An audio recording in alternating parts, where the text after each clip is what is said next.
इस वीडियो में हम गीता अध्याय 7 को श्लोक 1 से प्रारंभ करेंगे। मैंने अपने चैनल में अब तक भगवत गीता के अध्याय 1 से तीसरे अध्याय के 20वें श्लोक तक इसका संपूर्ण श्लोकों का वर्णन किया है।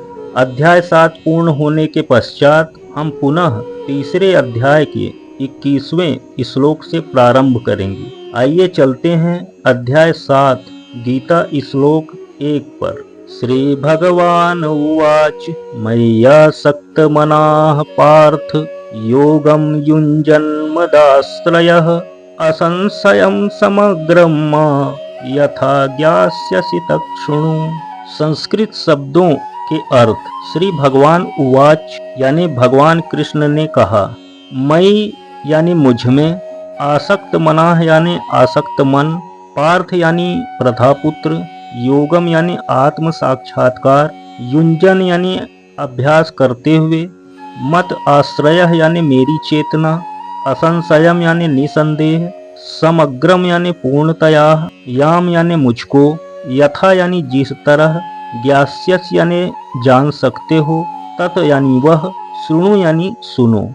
अर्थात श्री भगवान अर्जुन से कहते हैं, हे प्रथापुत्र, अब सुनो कि तुम किस तरह मेरी भावना से पूर्ण होकर और मन को मुझ में आसक्त करके योगाभ्यास करते हुए मुझे पूर्णतया संशय रहित जान सकते हो। इस श्लोक का मुख्य अभिप्राय यह है कि श्रीमद् भगवद गीता के 7वें अध्याय में कृष्ण भावनामृत की प्रकृति का विशद वर्णन हुआ है। कृष्ण समस्वरियों से पूर्ण हैं और वे इन्हें किस प्रकार प्रकट करते हैं इसका वर्णन इसमें हुआ है। इसके अतिरिक्त इस अध्याय में इसका भी वर्णन है कि 4 प्रकार के भाग्यशाली व्यक्ति कृष्ण के प्रति आसक्त होते हैं और 4 प्रकार के भाग्यहीन व्यक्ति कृष्ण की शरण में कभी नहीं आते। मन को कृष्ण पर एकाग्र करने से ही मनुष्य परम सत्य को पूर्णतया जान सकता है, अन्यथा नहीं।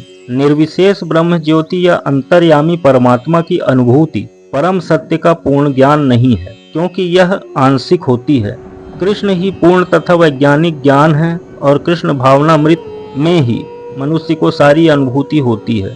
पूर्ण कृष्ण भावनामृत में मनुष्य जान पाता है कि कृष्ण ही निसंदेह परम ज्ञान है। विभिन्न प्रकार के योग तो कृष्ण भावनामृत के मार्ग के सोपान सदृश्य हैं। जो व्यक्ति कृष्ण भावनामृत ग्रहण करता है वह स्वतः ब्रह्म ज्योति तथा परमात्मा के विषय में पूरी तरह जान लेता है। कृष्ण से बढ़कर कोई प्रमाण नहीं है, अतः उनसे सुनने का जिसे सौभाग्य प्राप्त होता है वह पूर्णतया कृष्ण भावना भावित हो जाता है। अतः मनुष्य को या तो साक्षात कृष्ण से या कृष्ण के शुद्ध भक्त से सीखना चाहिए, न कि अपनी शिक्षा का अभिमान करने वाले अभक्त से। परम सत्य श्री कृष्ण को जानने की विधि का वर्णन श्रीमद् भागवत के प्रथम स्कंद के 2 अध्याय में भी हुआ है।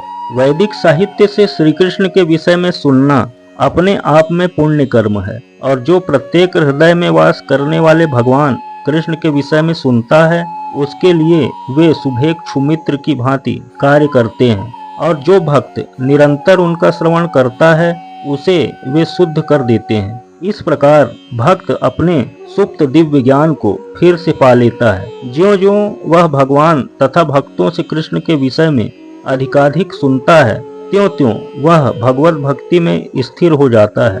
व्यक्ति के विकसित होने पर वह रजो तथा तमो गुण से मुक्त हो जाता है, और इस प्रकार भौतिक काम तथा लोभ कम हो जाते हैं।